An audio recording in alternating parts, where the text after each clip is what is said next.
సింహాచలంలో ఆషాఢ పౌర్ణమి సందర్భంగా గిరి ప్రదక్షిణ వైభవంగా ప్రారంభమైంది. గోవిందనామస్మరణతో సింహగిరిదారులు మారుమోగుతూ ఉండగా ఉదయం నుండి భారీ సంఖ్యలో భక్తులు తొలిపావంచ దగ్గర కొబ్బరికాయ కొట్టి 32 కిలోమీటర్ల పవిత్ర ప్రదక్షిణను ప్రారంభించారు. మధ్యాహ్నం 2 గంటలకు ఆలయ అనువంశిక ధర్మకర్త అశోక్ గజపతిరాజు చేతుల మీదుగా పుష్పతేరు రథం ప్రారంభం కానుంది.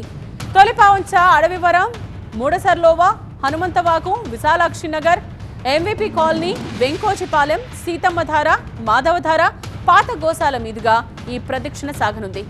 2 రోజుల పాటు ఆలయంలో ఆర్జిత సేవలు రద్దు చేశారు. భక్తుల సౌకర్యార్థం ప్రభుత్వం పగడ్బందీ ఏర్పాట్లు చేసింది. అధికారుల ఏర్పాట్లకు సంబంధించిన కంప్లీట్ డీటెయిల్స్ ని మా సీనియర్ కరెస్పాండెంట్ ఖాజా అందిస్తారు. సింహాచలం పవిత్ర పుణ్యక్షేత్రం గోవిందనామ స్మరణతో మారుమోగుతుంది. గిరి ప్రదక్షిణ కావడంతో భారీగా భక్తులు తరలివస్తున్నారు. సింహాచలంలోని మెట్ల మార్గం వద్ద ఉన్న తొలిపావంచ నుంచి ఇక్కడ కొబ్బరికాయ కొట్టి స్వామివారి దర్శనం చేసుకున్న తర్వాత 32 కిలోమీటర్ల గిరి ప్రదక్షిణ చేయడం ఆనవాయితీ. ఈరోజు మధ్యాహ్నం 2 గంటల నుంచి అధికారికంగా ఆలయ అనువంశిక ధర్మకర్త స్వామివారి పుష్పతేరు రథాన్ని ప్రారంభించి గిరి ప్రదక్షిణ ప్రారంభిస్తారు. అయినప్పటికీ ఉదయం నుంచే భారీగా భక్తులు తరలివచ్చారు. ఇదే అంశంపై మాట్లాడేందుకు ఆలయ ఈవో వెంకట్రావు ఉన్నారు. చెప్పండి సార్, గిరి ప్రదక్షిణ అంటే ఉదయం నుంచి కూడా అంటే మధ్యాహ్నం నుంచి ప్రారంభం కావాల్సి ఉన్నా సరే ఉదయం నుంచే వచ్చారు భారీగా. ఎటువంటి ఏర్పాటు చేశారు ప్రత్యేకంగా ఇక్కడ తొలిపావంచ దగ్గర? ముఖ్యంగా ఈరోజు అంటే గత 2 నెలలుగా ఎదురు చూస్తున్నటువంటి అతి పవిత్రమైనటువంటి రోజు ఈరోజు రానే వచ్చింది. ఈరోజు గిరి ప్రదక్షిణ మన తొలిపావంచ మీరు చూస్తున్నారు. తొలిపావంచ నుంచి మొదలై 32 కిలోమీటర్లు గిరి ప్రదక్షిణ చేసి మళ్ళీ భక్తులు ఇక్కడికి వచ్చి కొబ్బరికాయ కొట్టుకునేటువంటి పరిస్థితి.